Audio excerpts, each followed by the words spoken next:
Salam, selamat malam. Saudara-saudara yang dikasihi oleh Tuhan Yesus Kristus, renungan malam edisi Kamis 12 Januari 2023 pada malam hari ini, yaitu terdapat dari kitab Yesaya 22 ayatnya yang ke-15 sampai yang ke-25, masuk dalam perikop tentang Sabna dan Eliakim. Sebelum kita merenungkan firman Tuhan, marilah kita bersatu dalam doa. Terima kasih Tuhan atas penyertaan-Mu di sepanjang hari ini, di mana Tuhan telah memberikan kekuatan, kesehatan, umur panjang, dan memberikan penyertaan-Mu bagi kehidupan kami dalam setiap karya dan kerja kami. Saatnya ya Tuhan, pada saat ini kami akan mengumuli kebenaran firman-Mu, kami akan merenungkan bersama, urapi kami dengan kuasa Roh Kudus-Mu, beri kami roh pengertian apa maksud firman-Mu bagi kehidupan kami. Berfirmanlah ya Tuhan kepada setiap kami siap untuk mendengarkannya. Amin. Firman Tuhan dari Yesaya 22 ayat yang ke-15 sampai ke-25, saya mengambil tema, jangan menyalahgunakan kepercayaan. Saudara-saudara, Yesaya pasal 13 sampai ke-23 merupakan ucapan ilahi terhadap bangsa-bangsa.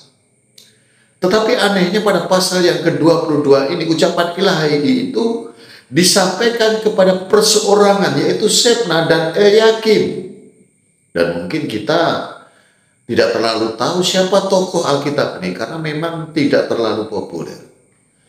Berbeda dengan pasal-pasal sebelum dan sesudahnya, semua selalu berbicara tentang ucapan ilahi kepada bangsa atau sebuah kota tertentu.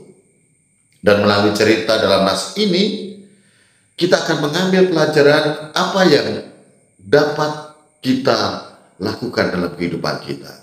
Kita lihat mulai ayat yang ke-15. Beginilah firman Tuhan semesta alam, mari pergilah kepada kepala istana ini, kepada Sebna yang mengurus istana. Saudara-saudara, Sebna adalah kepala istana. Artinya ia orang nomor satu sesudah raja. Jadi semua urusan mengenai istana berada di bawah kendalinya. Tentu ia memiliki kedudukan yang tinggi dan kekuasaan yang begitu besar, sehingga ia bisa melakukan apa saja. Selanjutnya kalau kita melihat pada ayat yang ke-16, di sana dikatakan ia membuat kuburan di atas bukit batu dengan diukir dan dipahatnya dengan mewah bagi dirinya. Artinya saudara-saudara, ia mempersiapkan tempat kematian dengan kebesaran dan kemuliaan. Ini bukti ia hidup dalam kemewahan dengan cara melakukan kecurangan, atau kubur yang mewah ini mungkin merupakan puncak dari korupsinya. Selanjutnya kalau kita melihat pada ayat yang ke-17 dan ke-18 dikatakan di sana, sesungguhnya Tuhan akan melontarkan engkau jauh-jauh. Ia akan memegang engkau dengan kuat-kuat dan menggulung engkau keras-keras menjadi suatu gulungan dan menggulingkan engkau seperti bola ke tanah yang luas. Disitulah engkau akan mati dan disitulah engkau tinggal kereta-kereta kemuliaan. Hai engkau yang memalukan keluarga Tuhanmu. Artinya Tuhan tidak senang dengan orang yang curang, orang yang jahat, orang yang memperkaya diri sendiri dengan cara korupsi. Karena pada waktu itu bangsa Israel sedang mengalami penderitaan.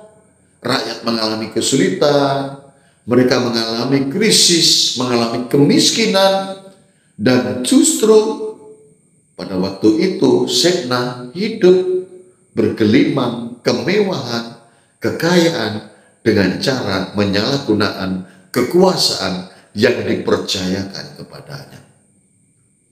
Karena tindakan curang yang dilakukan oleh Sebna tersebut, maka kita lihat pada ayat yang ke-20, ia akan digantikan oleh Eliakim bin Hizkia.